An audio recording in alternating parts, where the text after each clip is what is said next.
হাদিসের মধ্যে আসছে নবীজি সাল্লাল্লাহু আলাইহি ওয়াসাল্লাম বলেন, কিয়ামতের দিন সবচাইতে নিঃস্ব হবে ওই ব্যক্তি যার আমলের কোনো অভাব নাই, নামাজ রোজার অভাব নাই, হজ যাকাতের অভাব নাই, দান সাদকার অভাব নাই, এক কথায় কোনো প্রকার নেক আমলের অভাব নাই।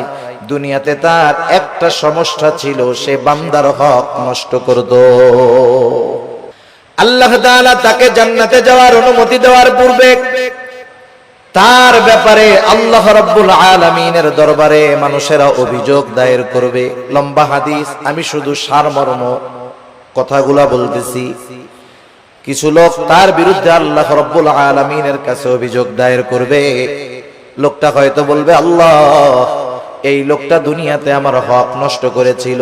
কেউ বলবে আমার সম্পদ দখল দিয়েছিল, কেউ বলবে আমাকে কষ্ট দিয়েছিল। এক কথায় আমার হক নষ্ট করেছিল। আল্লাহ, দুনিয়ার ভিতরে আমি দুর্বল থাকার কারণে আমি ন্যায় বিচার পাই নাই।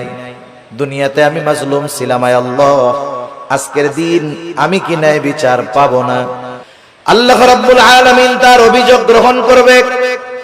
এবার ওই পাহাড় পরিমাণ নেকের মালিককে বলা হবে, তোমার ব্যাপারে যে অভিযোগ দায়ের করা হলো সত্য নাকি? সে মিথ্যা কথা বলার কোনো উপায় নাই, স্বীকার যেতে সে বাধ্য। সে বলবে, হ্যাঁ, দুনিয়াতে আমি তার এই হক নষ্ট করেছি। আল্লাহ তাআলা বলবে, দাও, তার হকটা আদায় করে দাও। বলেন তো, দুনিয়াতে কেউ যদি কারো জমি জোর করে দখল দেয়, কিয়ামতের দিন জমি দেওয়ার কোনো অবস্থা আছে নাকি? এইবার লোকটা বলবে, আল্লাহ, এ তো দুনিয়া না, দুনিয়া না। দুনিয়া যদি হইতো আমি তার জমি, তার হক তাকে ফিরাইয়া দিতাম। এখন আমি কোথার থেকে দিব? এইবার অভিযোগকারী বলবে, আল্লাহ, ঠিক আছে, এটা তো দুনিয়া না। দুনিয়ায় আমার সম্পদ সে দখল দিয়েছিল, আজকে আমার সম্পদের প্রয়োজন নাই। সে আমার দুনিয়ার হকটা তার নেকির দ্বারা মিটায়া দে। এবার ওই পাহাড় পরিমাণ নেকের মালিক একটা মাত্র অপরাধ করতো, বান্দার হক নষ্ট করছে। সে কি করবে? নেকির থেকে নিয়ে এক একজনের হক আদায় করবে। যারা মানুষের হক নষ্ট করে, এরা একজনের করে না, বহুজনের করে। ঠিক কিনা বলেন? বহুজনের করে। একের পর এক অভিযোগকারী আসবে আর সে হক আদায় করতে থাকবে। এক সময় পাহাড় পরিমাণ নেক শেষ হয়ে যাবে, কিন্তু অভিযোগকারীর সিরিয়াল এখনো বড় লম্বা। আল্লাহ তাআলা বলবে, তাদের হক আদায় করো। লোকটা বলবে, আল্লাহ, মানুষের হক আদায় করতে করতে আমার সব নেকি শেষ হয়ে গেছে। এইবার অভিযোগকারীরা বলবে, আল্লাহ, তার নেকি নাই, তাতে কি? আমাদের গুনাহগুলা নিয়ে আমাদের হক আদায় করে দিই। فأما الإنسان إذا ما ابتلاه ربه فأكرمه ونعمه। আল্লাহ রাব্বুল আলামিন বলেন, فأما الإنسان إذا ما ابتلاه ربه। মানুষকে যখন তার রব পরীক্ষা করার জন্য فأكرمه ونعمه, তাকে সম্মান দেয় আর সম্মান দেয়, সম্পদের মালিক বানায়া দেয়। একটু খেয়াল করেন, আল্লাহ তাআলা বলতেছেন, মানুষকে পরীক্ষা করার জন্য যখন তার রব তাকে সম্মান দেয়, সম্পদ দেয়, তাকে নেয়ামত প্রদান করে, সে নামাজ না পড়ুক, রোজা না রাখুক, সে মানুষের কাছে বলে বেড়ায়, ফায়াকুলু রব্বি আকরামান, আমার রব আমাকে সম্মানিত করেছে। আল্লাহ তাআলা বললেন, আমি মানুষকে সম্মান, সম্পদ, নেয়ামত পরীক্ষা করার জন্য দেই। আর মানুষ এটাকে পরীক্ষা না মনে করে সে বলে, আমার রব আমাকে সম্মানিত করেছেন। প্রথমত একটা জিনিস আমাদের ক্ষেত্রে ক্লিয়ার হওয়ার প্রয়োজন, আল্লাহ তাআলা শুধু অভাব, কষ্ট, দুরবস্থা দিয়ে মানুষের পরীক্ষা নেন, বিষয়টা এমন নয়। বরং সম্পদ, সম্মান দিয়েও আল্লাহ তাআলা পরীক্ষা নেয়। যদি এমনটা হতো, সম্মান, সম্পদ মানুষের আল্লাহ তাআলার ভালোবাসার মাপকাঠি, যে যাকে আল্লাহ রাব্বুল আলামিন বেশি ভালোবাসেন তাকে মনে হয় আল্লাহ তাআলা বেশি সম্পদ দেন, বিষয়টা যদি এমন হতো, বলেন তো দুনিয়ার মধ্যে আল্লাহ তাআলার সর্বাধিক প্রিয় বান্দাদের তালিকায় কারুনের নামটা হয়ে যাইত। কারুন তো পৃথিবীর অন্যতম বড় এক ধনী ছিল। বলেন তো আপনারা সহজেই জবাব দিতে পারবেন কারুনকে আল্লাহ তাআলা ভালোবাসে নাকি? একটু জোরে বলেন না, বাসে? কারুনকে আল্লাহ তাআলা ভালোবাসে না, বরং কারুন নামটা মানুষের কাছে এত ঘৃণিত, এত অপছন্দের। দুনিয়ার কোন মানুষের যদি সন্তান হয়, সে যত গরিব হোক, তাকে যদি বলা হয় তোমাকে মাসে 1000 করে বেতন দেওয়া হবে, টাকা দেওয়া হবে, ছেলের নামটা তুমি কারুন রাখো, আপনারা কেউ রাখবেন? আপনি বলবেন আরে দিন মজুর দিয়া খাই, তাতে কারুন আমার পোলার নাম, মইরা গেলেও রাখবো না। এই কারুনকে কত সম্পদ আল্লাহ তাআলা দিয়েছেন, এই সম্পদ ছিল তার জন্য পরীক্ষা। সম্পদের মালিক কারুন যখন হযরত মূসা আলাইহিস সালাম কারুনকে বলল, কারুন তুমি তোমার সম্পদের যাকাত দাও। কারুন যাকাত দিতে অস্বীকৃতি জ্ঞাপন করলো। শুধু তাই না, সে মূসা আলাইহিস সালামকে অপমান অপদস্থ করার জন্য, অপবাদ দেওয়ার জন্য একজন খারাপ মহিলাকে সে ভাড়া করলো। শিখায় দিল তুমি মানুষের সামনে বলবা মূসা আলাইহিস সালাম আমার সাথে জিনা করেছে, অপকর্মে লিপ্ত হয়েছে। এইবার যখন কারুন এই ষড়যন্ত্র চক্রান্ত করলো, আল্লাহ তাআলা বরদাস্ত করলেন না। এই কারুন যখন সম্পদের মালিক হয়, তখন কারুনের বন্ধুরা আল্লাহ তাআলার কাছে বলতো, আল্লাহ আপনি মনে হয় কারুনকেই শুধু ভালোবাসেন, আমাদেরকে ভালোবাসেন না। আমাদের সমাজেও এমন আছে, 5 বন্ধু একসাথে লেখাপড়া করেছে, একসাথে কর্মজীবন শুরু করেছে, একজন অনেক ধনী আর 4 জন গরিব। তারা আফসোস করে আর বলে দেখ আল্লাহ তাআলা ওকে ভালোবাসে, সব নেয়ামত আল্লাহ তাআলা ওকেই দিয়ে দিতেছে। কারুনের বন্ধুরাও বলতো, আল্লাহ আপনি মনে হয় কারুনকে বেশি ভালোবাসেন, এই জন্য এত সম্পদের মালিক বানায় দিচ্ছেন। কারুন যখন মূসা আলাইহিস সালামের অবাধ্য হলো, মূসা আলাইহিস সালামকে যখন অপবাদ দেওয়ার প্রচেষ্টা করলো, আল্লাহ তাআলা কারুনের উপরে গজব দিয়ে দিলেন। কারুন তার সম্পদ সহ জমিনে ডাবতে শুরু করলো। তাফসীরের মধ্যে আসছে এখনো কারুন তার সম্পদ সহ জমিনের মধ্যে ডাবতেছে, কিয়ামত পর্যন্ত ডাবতে থাকবে। যখন কারুনের বন্ধুরা কারুনের এই দুরবস্থা দেখলো, এইবার ওই গরিব বন্ধুরা বলে, আল্লাহ আপনি কারুনকে সম্পদ দিয়েছেন ঠিক, কিন্তু বাস্তবে আপনি আমাদেরকে বেশি ভালোবাসেন। সম্পদ দেখে আমরা মনে করি আল্লাহ তাআলা মনে হয় তারে ভালোবাসে, এই জন্য দিচ্ছে, বিষয়টা এমন নয়। কারুন সম্পদ পেয়েছে ঠিক, আল্লাহ তাআলার ভালোবাসা পায় নাই।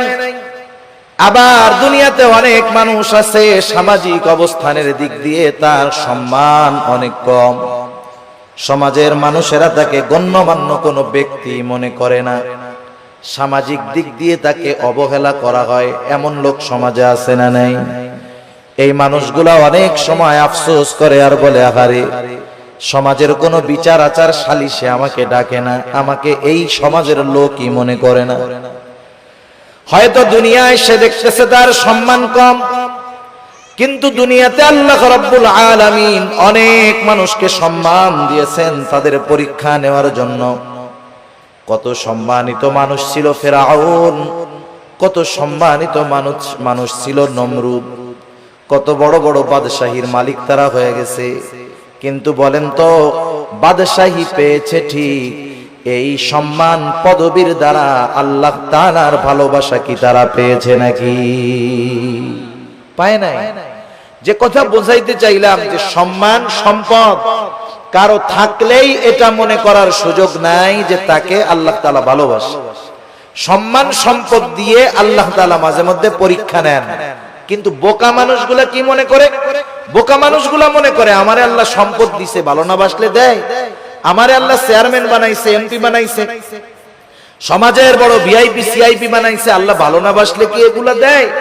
তারা এটা মনে করে। অথচ আল্লাহ কি বলেন যে তাদের রব তাদেরকে এগুলা দিয়েছে পরীক্ষা করার জন্য। আর তারা বলে আমাদের রব আমাদেরকে সম্মানিত করেছেন। এরপরে আল্লাহ রাব্বুল আলামিন বলেন, ওয়া আম্মা ইযা মাবতালাহু ফাকাদারা আলাইহি রিজকাহু ফায়াকুলু রাব্বি আহানান।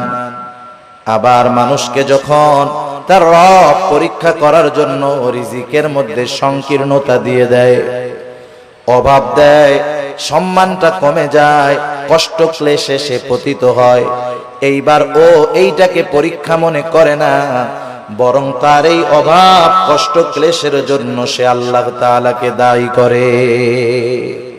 বলে ফায়াকুলু রাব্বি আহানান, আমার রব আমাকে অপদস্থ করেছে, অপমানিত করেছে। মুফাসসিরিনে কেরাম বলেন, সে তার ভাষায় বলতে চায় যে আমি সম্মানের উপযুক্ত ছিলাম, কিন্তু আল্লাহ আমাকে সম্মান দেয় নাই। নাউজুবিল্লাহ বলেন।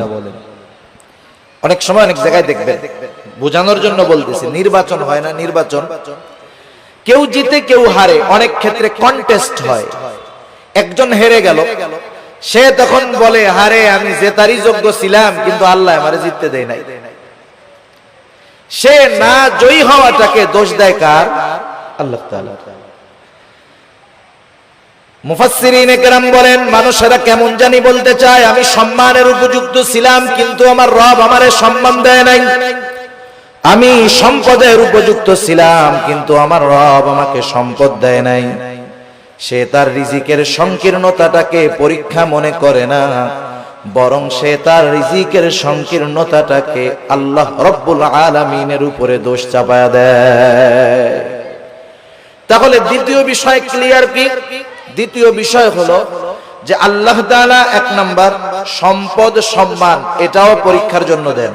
দুই নাম্বার রিজিকের সংকীর্ণতা, দুনিয়ার কষ্ট ক্লেশ অপমান, এটাও আল্লাহ তাআলা পরীক্ষার জন্য দেন। কি দেখতে চান পরীক্ষার মাধ্যমে?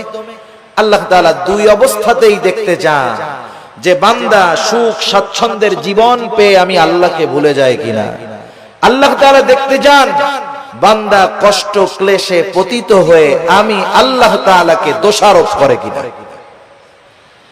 যারা আল্লাহ তাআলাকে দোষারোপ করে না, অভাব কষ্ট ক্লেশে পতিত হওয়ার পরেও আল্লাহ রাব্বুল আলামিনের উপরে সন্তুষ্ট থাকে, এরাই হলো পরীক্ষায় পাস। আর যারা সম্পদ সম্মানের মালিক হয়ে যখন নাফরমানি করে, অহংকার করে, এরা হলো পরীক্ষায় ফেল।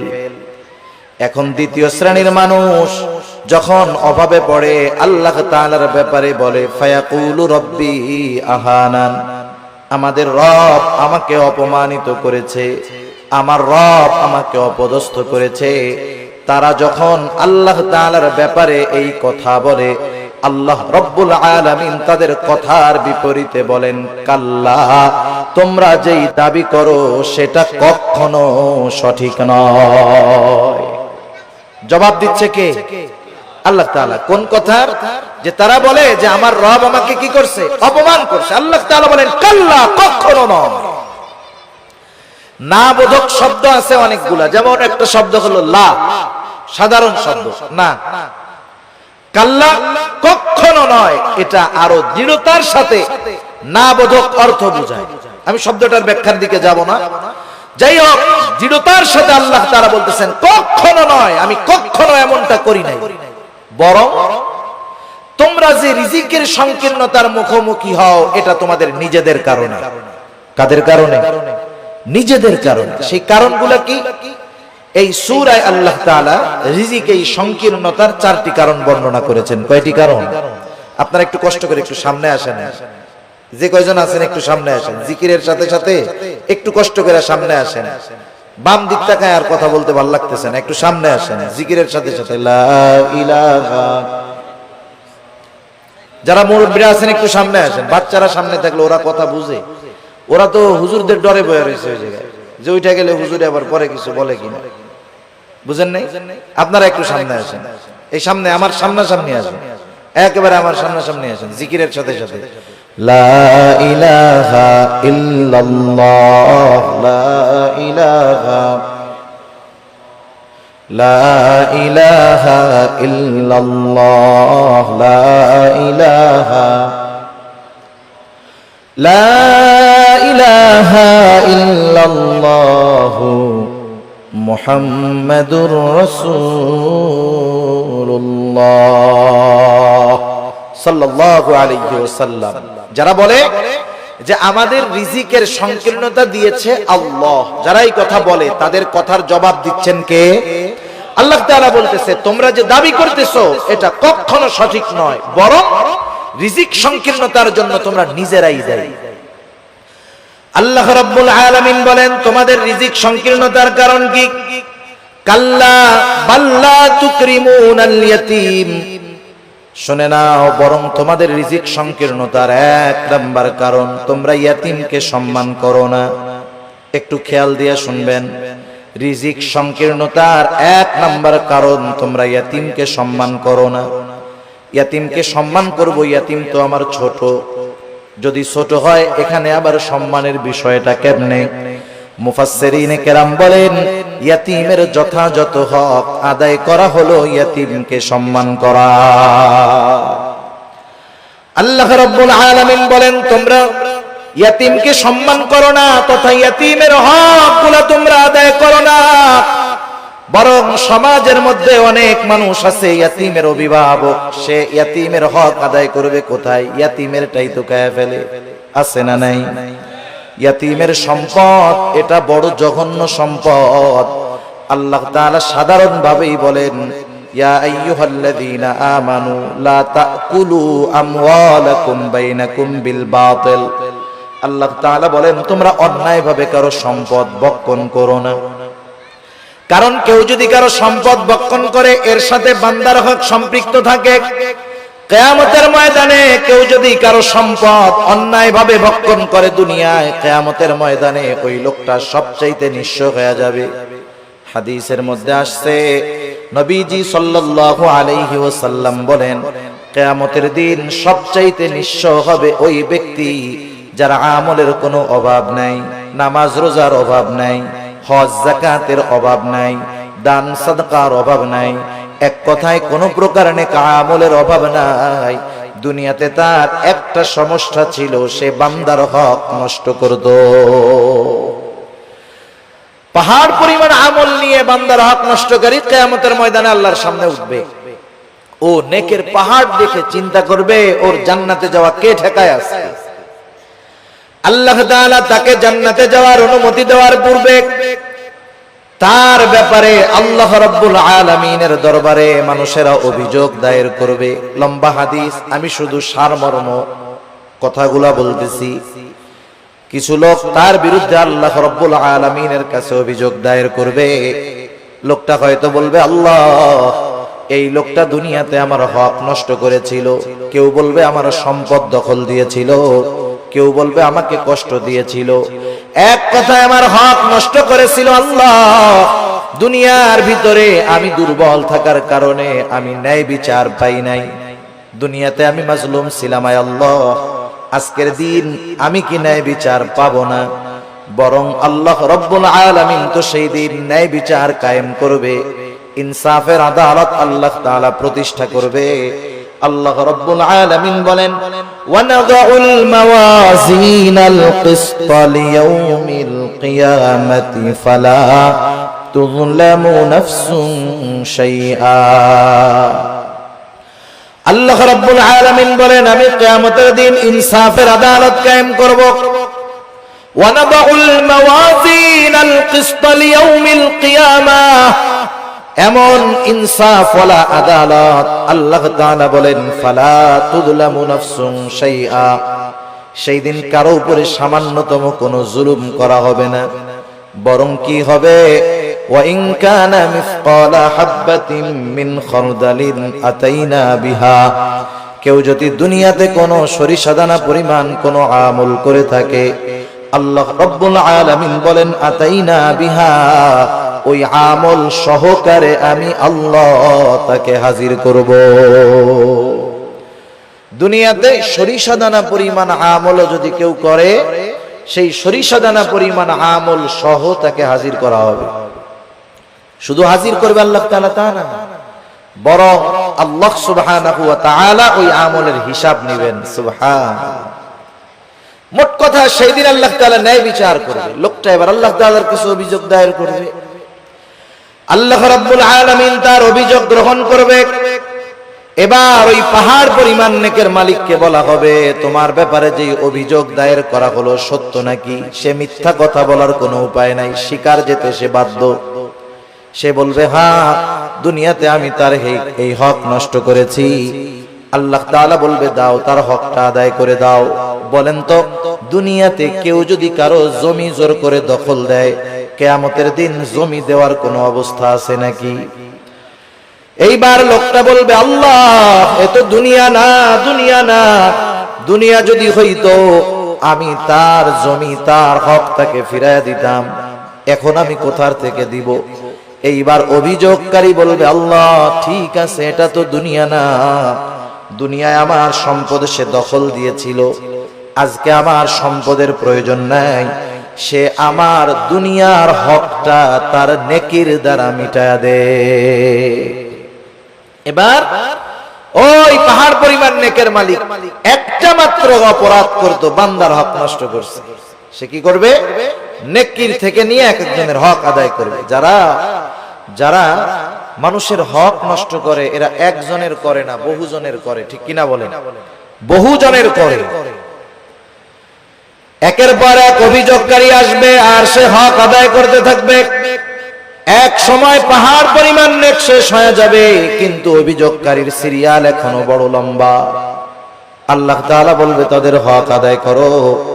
লোকটা বলবে, আল্লাহ, মানুষের হক আদায় করতে করতে আমার সব নেকি শেষ হয়ে গেছে। এইবার অভিযোগকারীরা বলবে, আল্লাহ, তার নেকি নাই, তাতে কি? আমাদের গোনাগুলা নিয়ে আমাদের হক আদায় করে দিই। এইবার সে মানুষের হক আদায় করতে করতে পাহাড় পরিমাণ গুনার মালিক হয়ে যাবে। রাসূলুল্লাহ সাল্লাল্লাহু আলাইহি ওয়াসাল্লাম বলেন, কিয়ামতের ময়দানে ওই লোকটার মতো নিঃস্ব আর কেউ নাই, যে দুনিয়াতে তার আমলের কোনো অভাব ছিল না, কিন্তু সে বান্দার হক নষ্ট করার কারণে কিয়ামতের দিন সব নেক অন্যকে দিয়ে দিতে হবে, আর সে তার নেকের বদলে গুনার পাহাড়ের মালিক হয়ে যাবে। ইয়াতীমের হক যারা নষ্ট করে, সাধারণত ভাবে এক নম্বরে তারা মানুষের হক নষ্টকারী হয়। ইয়াতীমের সম্পদটা আরো জঘন্য। আল্লাহ তাআলা কোরআনুল কারীমের মধ্যে বলেন, ইন্নাল্লাযীনা ইয়াকুলুনা আমওয়ালাল ইয়াতামা যুলমা ইন্নামা ইয়াকুলুনা ফি বুতুনিহিম নারা। আল্লাহ রাব্বুল আলামিন বলেন, নিশ্চয়ই যারা অন্যায়ভাবে ইয়তীমের সম্পদ ভক্ষণ করে, ইন্নামা ইয়াকুলুনা ফি বুতুনিহিম নারা, সে কেমন যেন আগুনের দ্বারা তার পেটকে ভরপুর করে। আপনারা একটু জবাব দিবেন, বলেন তো, আগুনের স্থান জান্নাত নাকি জাহান্নাম? নিঃসন্দেহে জাহান্নাম। আল্লাহ তাআলা বলেন, ওয়াসায়াসলাউনা সাঈরা, অচিরেই তাকে জাহান্নামের মধ্যে নিক্ষেপ করা হবে। সেজন্য ইয়াতীমের অসম্মান মানে ইয়াতীমের সম্পদ দখল দেওয়া, ইয়াতীমের সম্পদ ভক্ষণ করা। দুই নাম্বার, ইয়াতীমের সম্মান করা, অর্থাৎ তার সাথে সদাচরণ করা, ভালো ব্যবহার করা। অনেক সময় আমাদের অনেকের ঘরে ইয়াতীম বাচ্চা থাকে, নিজের আত্মীয় স্বজন। অনেক সময় এমন হয়, আপন চাচার ঘরে ভাইয়ের ছেলে ইয়াতীম, মা বাবা মারা গেছে, ছোট বাচ্চা ইয়াতীম। আপন চাচা ওই ইয়াতীমের সাথে খারাপ আচরণ করে, খারাপ ব্যবহার করে, বরং ছলে বলে কলে কৌশলে সে যদি পারে। একজনের সম্পদ আছে, ইয়াতীম, সে সম্পদের মুখাপেক্ষী না, কিন্তু তার তো মা বাবা নাই, সে একটু স্নেহ মোহাব্বত ভালোবাসার মুখাপেক্ষী। ঠিক কিনা বলেন? ইয়াতীম হইলেই যে তারে খাওয়াইতে হয় সব, বিষয়টা এমন না।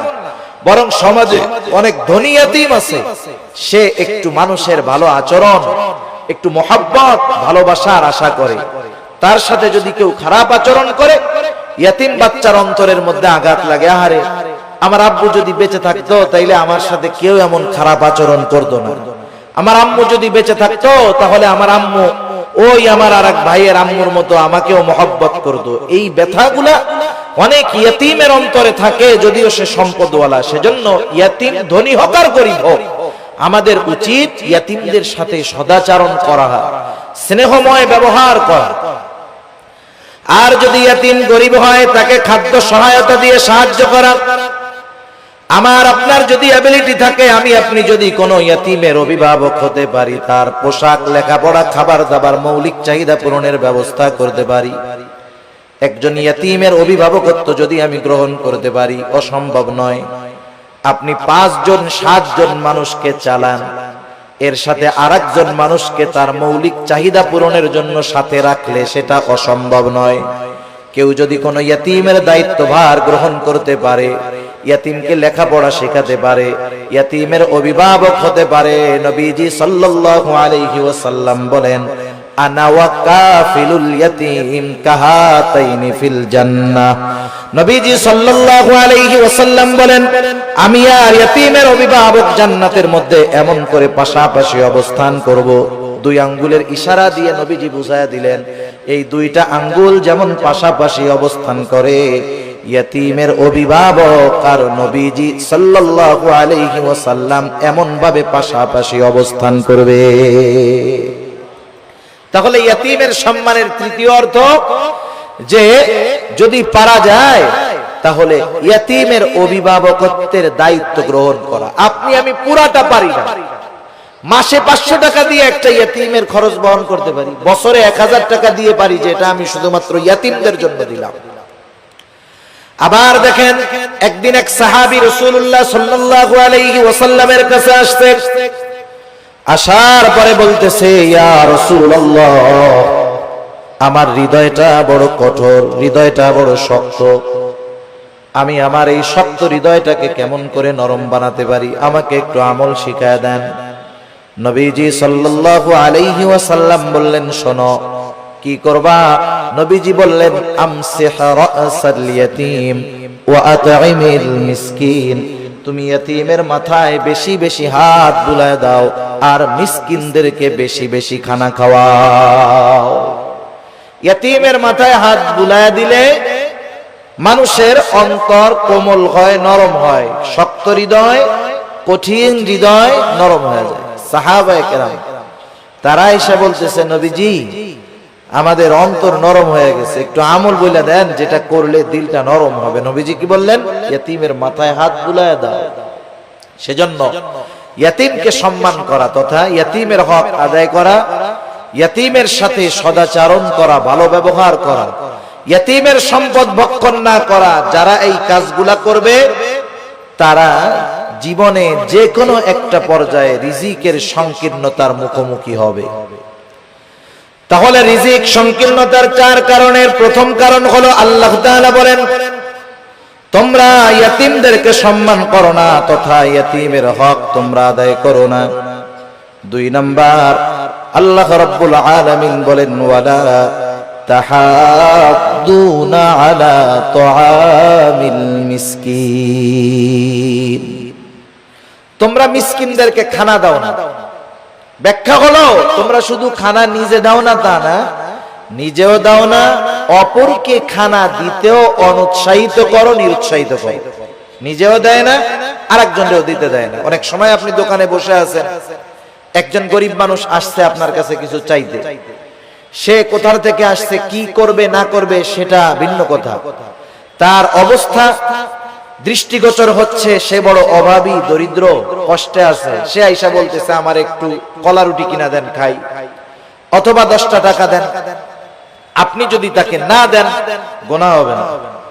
কিন্তু আমাদের সমাজের কিছু মানুষ আছে, প্রথমে নিজে দেয় না, বলে ওদিক যা ওদিক যা। পাশের থেকে বন্ধু যদি দিতে চায়, 10 টাকা বাহির করছে, বলে ওরে না দিয়ে আমার একটা বিড়ি খাওয়া কাজে লাগবে। আছে না নাই এরকম?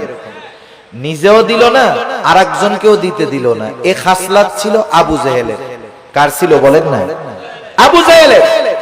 ইয়তীমদের সাথে খারাপ আচরণ করত, এই খাসলাত ছিল আবু জেহেলের। মিসকিনদেরকে খানা দিত না, এই খাসলাত ছিল আবু জেহেলের। আর মিসকিনদেরকে খানা না খাওয়ানো, এটা জাহান্নামীদের জাহান্নামে যাওয়ার অন্যতম কারণ। যখন জান্নাতি ও জাহান্নামীদের মধ্যে কথোপকথন হবে, জান্নাতীরা জাহান্নামীদেরকে জিজ্ঞাসা করবে, মা সালাকাকুম ফি সাকার, কোন জিনিস তোমাদেরকে জাহান্নামের মধ্যে আনলো? এইবার জাহান্নামীরা বলবে, ক্বালু লাম নাকু মিনাল মুসাল্লিন ওয়া লাম নাকু নুতঈমুল মিসকিন। জাহান্নামীরা জাহান্নামে যাওয়ার যেই কারণগুলো বর্ণনা করবে কোরআনুল কারীমের মধ্যে আল্লাহ তাআলা জানায় দিয়েছেন। এখন প্রশ্ন হইতে পারে, সময় তো কম, প্রশ্ন হতে পারে যে জান্নাত জাহান্নাম কিছুই তো হইল না, তাইলে জান্নাতীরা প্রশ্ন করলো, জাহান্নামীরা জবাব দিল কেমনে? বুঝেন নাই কথা? সময়টা 3 ভাগে বিভক্ত। সময় কয় ভাগে বিভক্ত? একটা অতীত, একটা বর্তমান, আর একটা কি ভবিষ্যৎ। এটা মানুষের কাছে, আমাদের কাছে সময় 3 ভাগে বিভক্ত, অতীত, বর্তমান, ভবিষ্যৎ। আর আল্লাহ তাআলার কাছে সময় একটাই, সেটা হলো প্রেজেন্ট। সব কিছু বর্তমান, কি হয়েছে, হচ্ছে, হবে, সব আল্লাহ তাআলার ইলমের মধ্যে আছে, সব হাজির, সব প্রেজেন্ট আল্লাহ তাআলার কাছে। যেটা আমাদের কাছে ভবিষ্যৎ, সেটা আল্লাহ তাআলার কাছে কি বর্তমান। যেটা আমাদের কাছে অতীত, সেটা আল্লাহ তাআলার কাছে বর্তমান। সেজন্য আল্লাহ তাআলার ইলমের মধ্যে সব আছে, সহজ হিসাব। জাহান্নামীরা জাহান্নামে যাওয়ার কারণ হিসাবে বলবে, আমরা মুসল্লি ছিলাম না, নামাজি ছিলাম না। দ্বিতীয় কারণ হিসাবে বলবে, ওয়ালাম নাকু নুতঈমুল মিসকিন, আমরা মিসকিনদেরকে খানা দিতাম না। আসেন, আল্লাহ তাআলা বলতেছে দুনিয়ায় রিজিক সংকীর্ণতার দ্বিতীয় কারণ হলো তোমরা মানুষদেরকে, মিসকিনদেরকে খানা দাও না, নিজেও দাও না, অপরকে নিরুৎসাহিত করো। এখন একজন দিল না, আমার উচিত, আমার পকেটে টাকা নাই, আমার কাছে নাই, আমি যদি আরেকজনকে বলি, বন্ধু 10টা টাকা ওকে দিয়ে দাও, একটা রুটি কিনে দাও, একটা কলা কিনে দাও, আমি শুধু এতটুকু সুপারিশ করলাম, সে যে কয় টাকা দান করবে, আমি শুধু সুপারিশ করার কারণে তার দানের সমপরিমাণ নেকির মালিক হয়ে যাব। কিন্তু আমাদের খাসলাত কি, নিজেও দেই না, আরেকজনকেও দিতে মানা করি।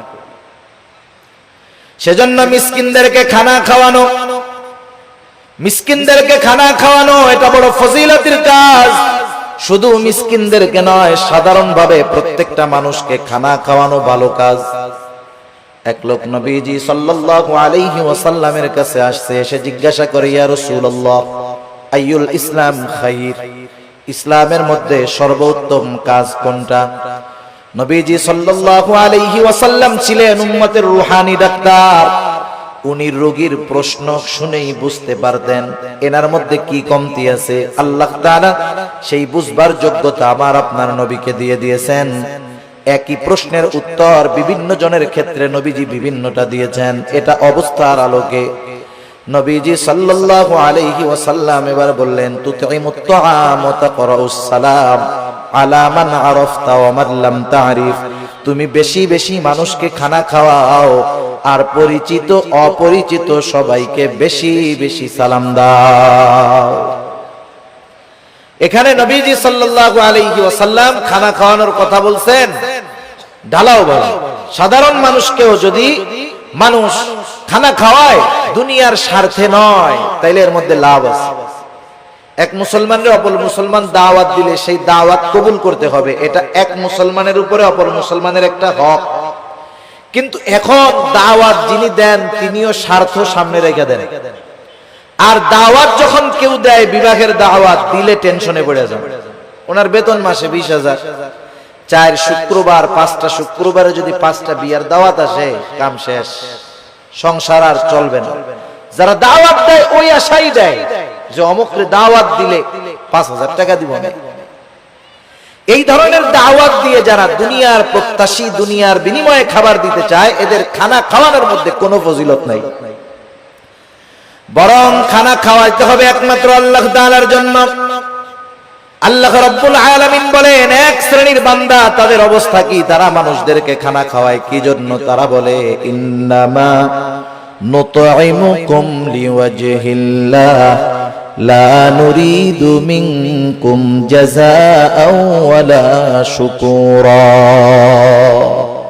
তারা বলে, ইন্নামা নুতঈমুকুম লিওয়াজহিল্লাহ, আমরা তোমাদেরকে খানা খাওয়াইছি একমাত্র কার জন্য? আল্লাহ তাআলার জন্য। আপনি একজনকে দাওয়াত দিয়ে খাওয়াচ্ছেন, এটা আল্লাহর জন্য খাওয়া, এই খাওয়ানোর মধ্যে নেকি হবে।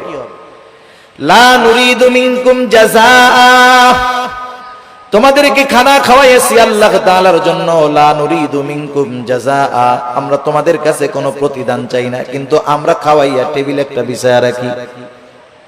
আসেনি আপনাদের এলাকায়? টেবিল বিছানোর দ্বারাই বোঝা যায় ভিক্ষা চাইতেছে। এই ভিক্ষামূলক কাজটা বাদ দিয়েন। কেউ যদি দিতে চায় আলাদাভাবে দিবে, কেউ যদি না দিতে চায় দরকার নাই। এই গুণটা আমাদের মধ্যে হওয়ার দরকার। আমরা বলবো ইন্নামা নুতাইমুকুম লিওয়াজহিল্লাহ, তোমাদেরকে আমরা আল্লাহর জন্য খানা খাওয়াইছি, সুতরাং তোমাদের কাছে আমরা কোনো প্রতিদান চাই না। লা নুরিদু মিনকুম জাযাআ, তোমাদের কাছে কোনো প্রতিদান তো চাই না। ওয়ালা শুকুরা, এই খাবার খাইয়া আমাদেরকে ধন্যবাদও দেওয়ার দরকার নাই।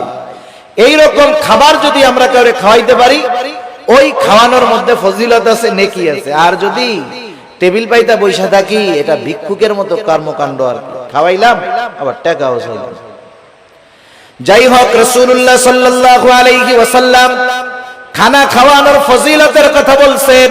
আর যদি সে একজন দুস্থ হয়, অসহায় হয়, মিসকিন হয়, তাকে যদি খানা খাওয়ানো হয় কতটা খুশি হবে। এই জন্য মিসকিন অসহায় যারা আছে এদেরকে আমরা খানা খাওয়াবো। আমার পরিবার প্রতিবেশী যদি কেউ থাকে, আত্মীয় স্বজন যদি কেউ থাকে, তাদেরকেও মাঝে মধ্যে খাওয়াবো। আমার সম্পদ আছে, টাকা আছে, আমার হয়তো গোশত খাইতে খাইতে আর ভালো লাগে না, কিন্তু আমার অনেক প্রতিবেশী আছে যার গোশতর ঘ্রাণ তো 1 মাস ব্যাপী শুকতে পারে না, আছে না নাই? এজন্য অসহায় নিঃস্ব শুধু কাছে আসলেই যে খাওয়াবো বিষয়টা এমন নয়, বরং খুঁজে খুঁজে আমার আপনার প্রতিবেশী যদি কেউ অভাবী থাকে, দরিদ্র থাকে, অভাবগ্রস্ত